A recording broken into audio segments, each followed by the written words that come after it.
Hi, thank you for tuning to the Just Respected podcast with your host, Marcus. And Cynthia Jordan. We'd like to thank you for taking time out of your busy schedule to give this podcast a listen. We truly appreciate it, and we pray this podcast blesses you. If you enjoy it, please subscribe below. Welcome back, welcome back, welcome back. I know you like that. I did. You did? I had to feel like you were breakout. I had to. We missed you guys, and it's been long overdue, but hey, yes. We're back, and thanks for being so patient. So much has happened over the past month, a month and a half. How long has it since been? It's been? It's been a minute. It's been a minute. Know, but yes, a lot has happened. A lot has happened. We finally dropped the website, and right now, before y'all do anything, go ahead and hit the subscribe button below, and so you can be up to date. And also go check out the website at justrespectedpod.com. Yes.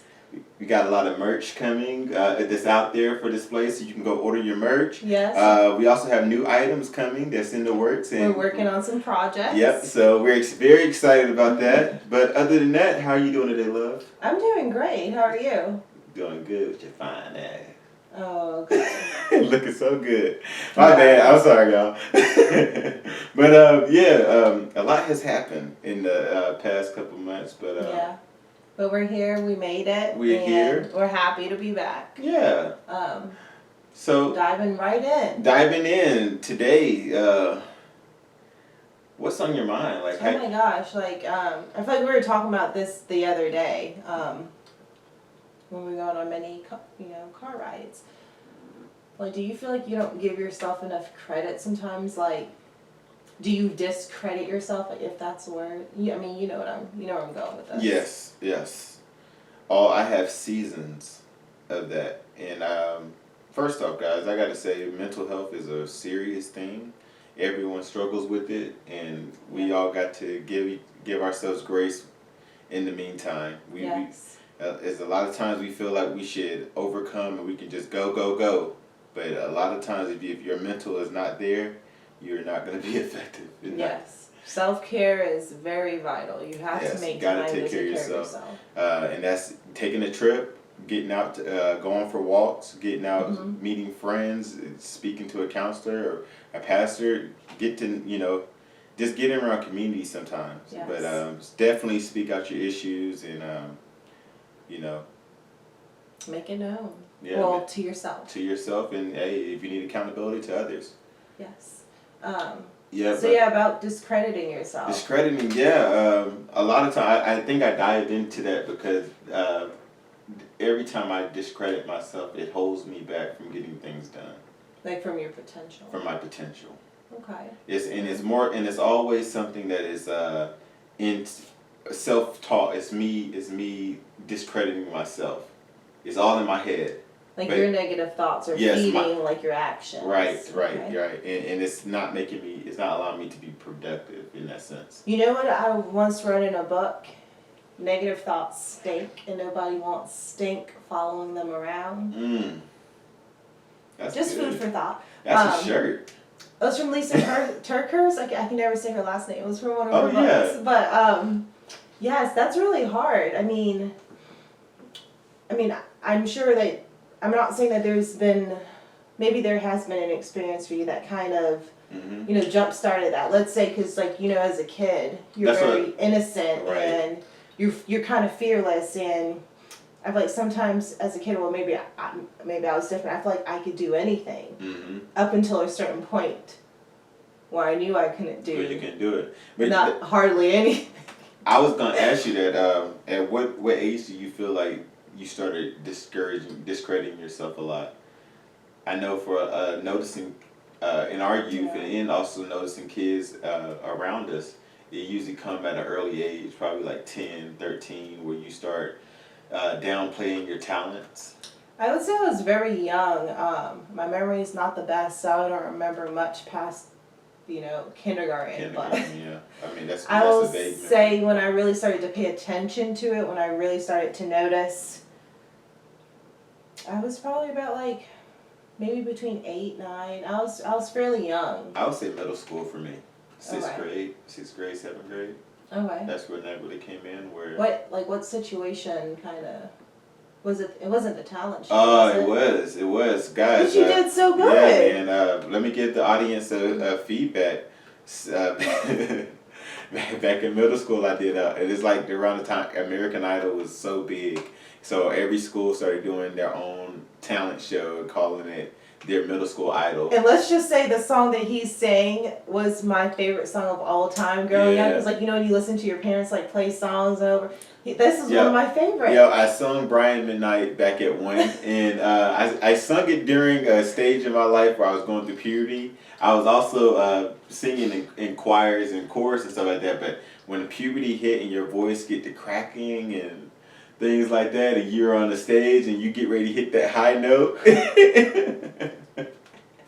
yo, that was my moment where I was like, okay, let me step back from doing that. Yeah. Because although you hear nice accolades, but at the same time, you still feel that sense of shame or a sense of embarrassment that comes about. Or for some kids, they feel it in sports, where you're out, when you're in practice, when you're at home, if you're not your running friends, fast enough. Yeah. Like you're the man. Excelling. Exactly. Yes. But as soon as you hit the big stage, it's like that's that different pressure's not because for you know once you reach that age in like in middle school or high school, like you're actively competing. So like you know there's gonna be winners or losers. Whereas in this day and age, there's no winners or losers. So, but with that being said, like how we're talking about discrediting, do you think that's a good system right now to kind of?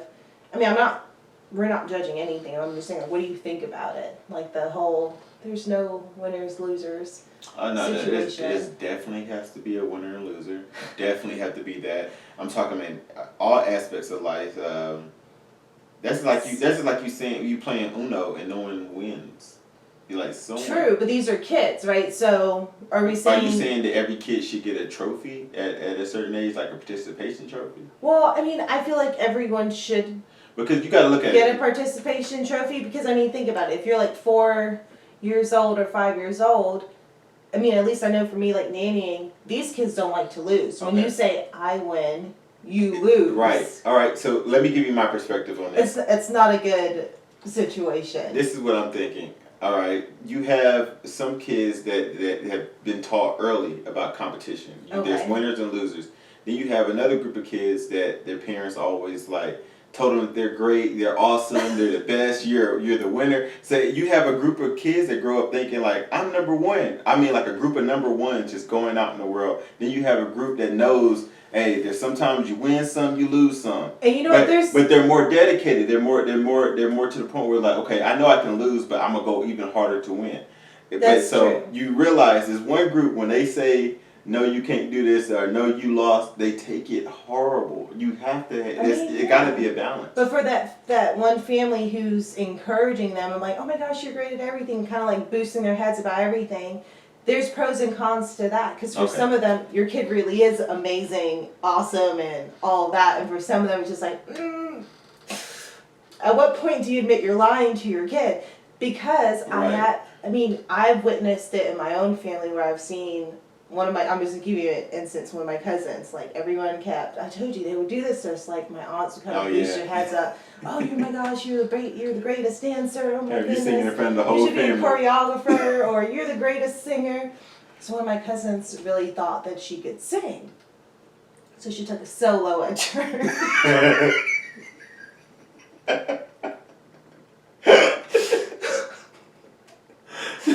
Bless. Let's just say bless.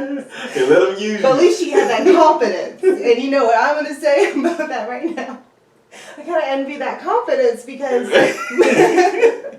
my mom, I'm not saying my mom didn't encourage some of the things I did, but for the most part, my mom wasn't boosting my head. It was just like, oh, yeah. Oh, if you got an A, you're supposed to get an A. And if I got anything less than that, it wasn't good enough. Right. So I learned from an early age that if I don't excel in something, I might as well have just failed. Mm. So for me, my whole life, that's kind of been. Give your all and don't do it at all. Yeah, I mean, that's from my childhood kind of molded it. And plus, I didn't get a lot of encouragement growing up. Mm. So if I really didn't do well, I was my worst enemy. Right. I didn't need anybody else telling me I wasn't good enough or putting those negative thoughts in my head. I was doing it to myself. Oh, man. Yeah, but I mean, over time you learn to change The that. code, yeah. So I'm trying to learn how to gain confidence in certain areas and try to encourage myself and not be the first to like To feel like you gotta be. pound myself down. Yeah. Because at the end of the day, no one's really going to come up to your face and say, hey, you suck. I know. I mean, in all honesty, some people have the kahunas, I mean, yeah, to do it, yeah. but others are not going They're to. not going to. But and at the same time is cause us, I struggle with it a lot as well. With even with everything, doing the podcast and everything, and getting the website out, all that is like anxiety because it's for one, I'm in my creative bag. Mm-hmm. I'm creative, but it's like when you've been taught, don't care about whatever people think, but then you put it out there. It's but like, you oh, care. I gotta care. It's like that's like a paradox. Like I don't know. My mom used to say this very vulgar statement, like, what you eat don't make me pretty much go to the bathroom. Yeah. But even in this day and age. I'm sorry. Yeah, but yeah. Everything's a shirt, right? But, I mean, I don't know. It just kind of makes you think, like, should I care to some extent what people think? And what I think, honestly, those who matter, of course we care about their opinions. They care about ours, but for those who, that's not, I mean, I'm not saying your trying support. to be mean, but if you don't matter, your opinion doesn't really matter. Right. Because if you're in my circle, I know you support me, I support you, type of thing. And we're always going to give constructive criticism and feedback, so. Everybody got an opinion.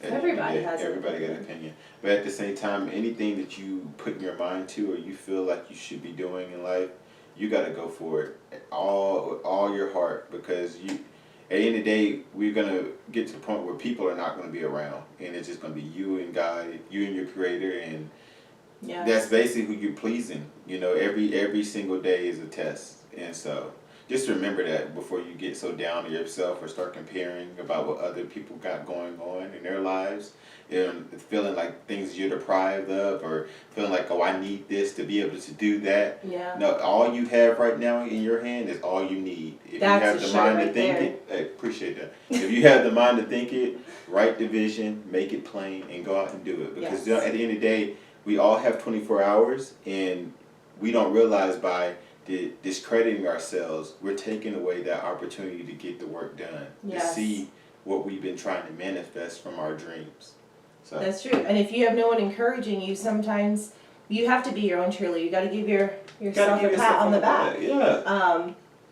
And just know that every day all you can do is try to do better, be better, love harder, be more kind, but that's all it's all about grace. And don't focus too much on self, like self-worth, self-preoccupation, because let's just say those thoughts can fester into so many. A lot of times when we're focusing too much on ourselves, we're missing everything that's going on around us. You're missing your child, you're missing your spouse, and you get trapped in your head. Yeah, you get trapped in your thoughts, and it's like a rabbit hole. But the people around you, I notice the more and more I get out my head and I start thinking about you, you are serving me more than I could ever serve myself. You know what I'm saying? Like how you're like a lot of times you give yourself a checklist. Like I need to do this to the house. I need to get the clean up. I need to go do laundry and do this, do that. But then like without knowing, there's some days I'll step up, do the laundry, do the dishes, stuff like that. But it's like it was already taken off your mind. It's like as I'm focusing on you, I'm serving you, and we're taking the stress off each other's plate. That's just one thing about marriage, guys. Just you got to keep continually serving each other. Every single day, every single year is a new test, and it's a new trial. Yeah, and if you are married, encourage your spouse every day. Like, and if you're thinking about getting married, if you're single and you're coming to the point where you're dating, these are things you need to figure out. Like marriage is not. You don't get married and it just be easy. You get married and it's okay. Now we're about to do life. And life is going to hit you with different obstacles, but you're now one. So when you're looking for your significant other, don't look for just what's on the outside. Really look for what's on the inside and how you want to be treated as well. And just remember, marriage is not easy. For those of you think who, like, once I get married, this will fall into place, this will happen.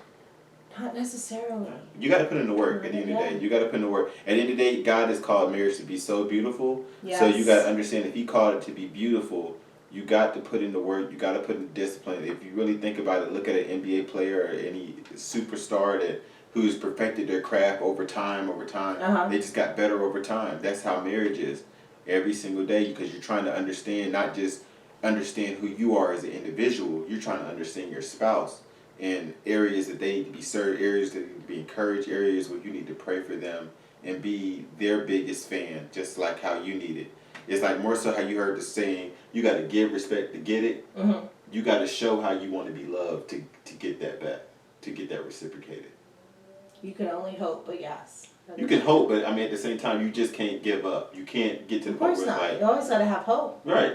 That's all you got. You can't lose hope. You can't lose hope.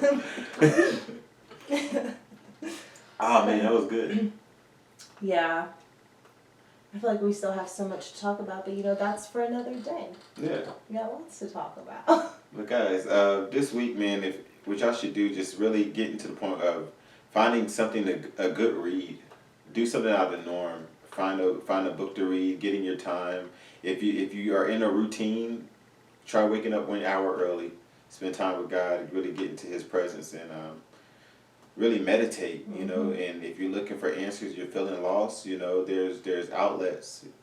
Get into your Word and ask for help. Yeah. Let it be definitely known to others. But like I said, guys, check into our website.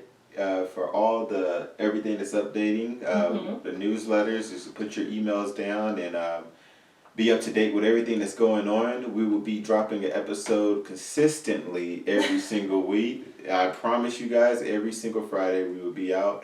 And one thing about this, we're a village, so just how we share our perspective, we want y'all's feedback as well, and if we're missing a video, I want y'all to be on our heads. Let us know. But guys, until next time, remember to walk in faith, never lose hope, live in love. It's just perspective.